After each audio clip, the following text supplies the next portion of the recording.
of that, so it wasn't doing as much as it could. Yeah, they were way out of range for that, and unfortunately its timer is going to expire. A little bit wasted energy, but hey, it's a Raven, And it's a free do unit. have a drop moving out, actually. There is a medevac going out across the map. It's got 4 Marauders in it. There is a supply depot on Strelok's little peninsula there to scout that, as well as a few missile turrets in his mineral line, so it's going to help a little bit with the defense, but this drop still could be pretty bad because his units are really out of position to defend this right now. They're all the way across the map. Yeah, so good point there, but I mean, that supply depot is going to alert him, but as you said, his units are way out of position. Not really is going to be able to do, and these Marauders, when they stim up, do so much damage to the building.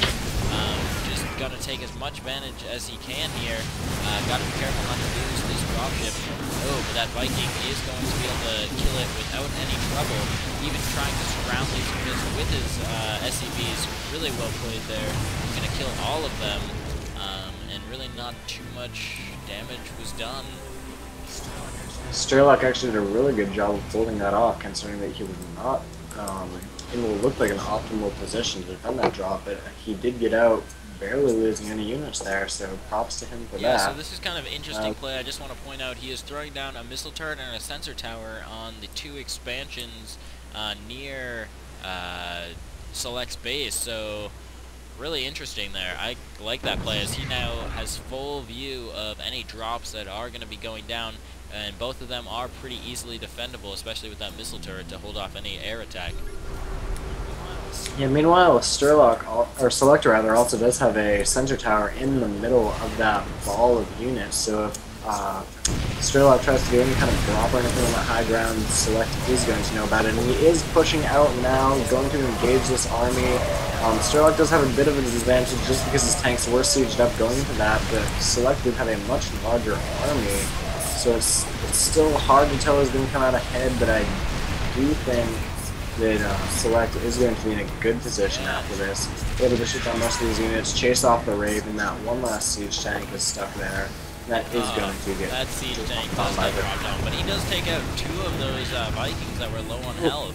So good play there. But those siege tanks did effectively break the contain, and maybe we'll see him take out these sensor towers. Wouldn't be a bad idea. So 2 Marauders are going to go over now to deal with that, as well as 1 Marauder on the other base. Going to be running, killing this SCV. 4 SCV, stood no chance. So interesting play out of both these players. He does have the hidden expansion going down up in the top corner. Select, that is.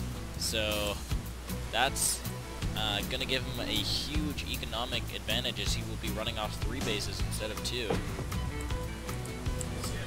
We'll see if Strelok has enough game sense to scout up there to scan or fly some units by there or whatever to see that, but if he doesn't figure out that that's there, that could be huge, because he's going to think his opponent is on less bases than he is. That's going to cause him to fall behind greatly in economy, although he actually is going for the high yield, and he did scan up there just now, so he is going to know that's there.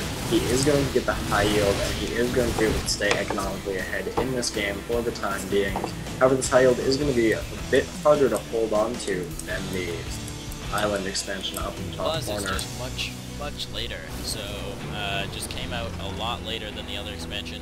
I believe he's going to throw down some missile turrets on these bases, maybe so that no expansion can be, I guess, put down there. I don't know where. Yeah, he's putting down a missile turret as well. Yeah, not bad play there, just putting the missile turret down all these random locations so that you can know what's going on the map.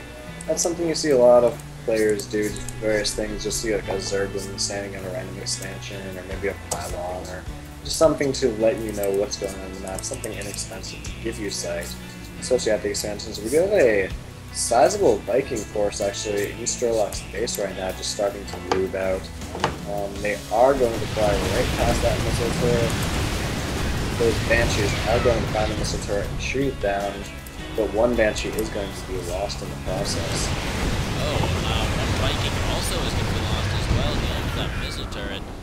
So good play there as he was able to kill that missile turret. A couple missile turrets across the map to deal with these maybe. Already one was lost. He's breaking one off from the pack, maybe to go scout. And it is going to see the high yield, and I believe it is on the way to see this other expansion. 4 missile turrets already to deal with this, so really not anything this Viking is going to be able to do as it does that as well. But it did give him the game sense. Big battle going on here. Don't want to miss it. There's a large engagement going on now. Oh, I just totally hit the wrong thing. What time are you at in replay right now, Hugh? 21:18. Alright, I accidentally just jumped back.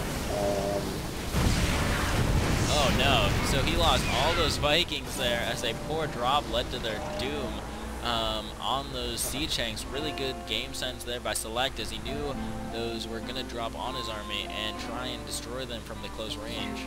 And Hugh, can you just tell me when you hit 2150? Right or 2155? 2155, right sorry.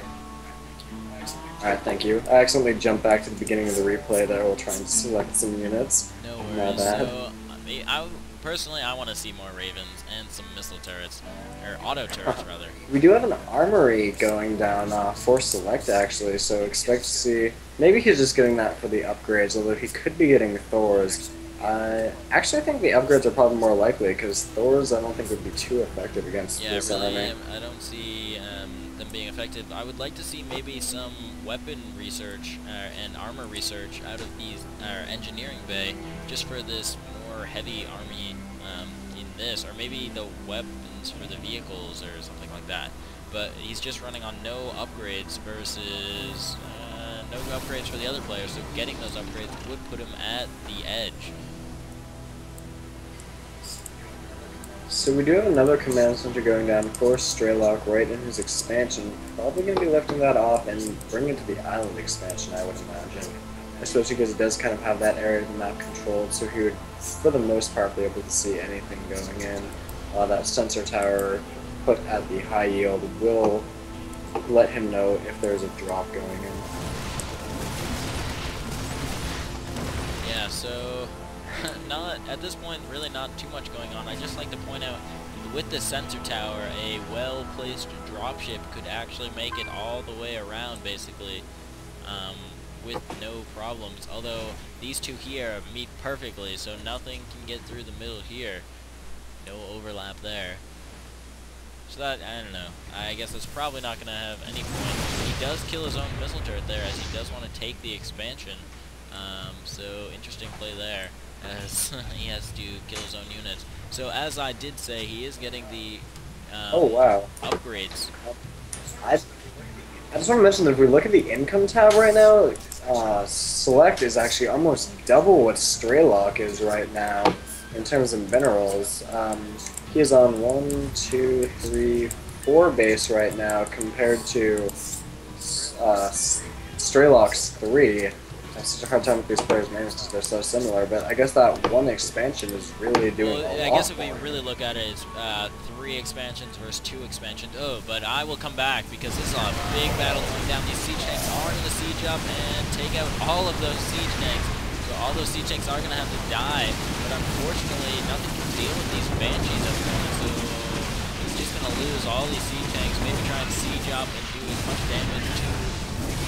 Dropping the Vikings there, though, not the greatest idea, because now the siege tank can just go into siege mode and shoot at them, but thankfully he is going to get away alright, because they didn't siege quite fast enough, so a little bit of a good break there, and he was able to defend this high yield, not losing too many SCVs.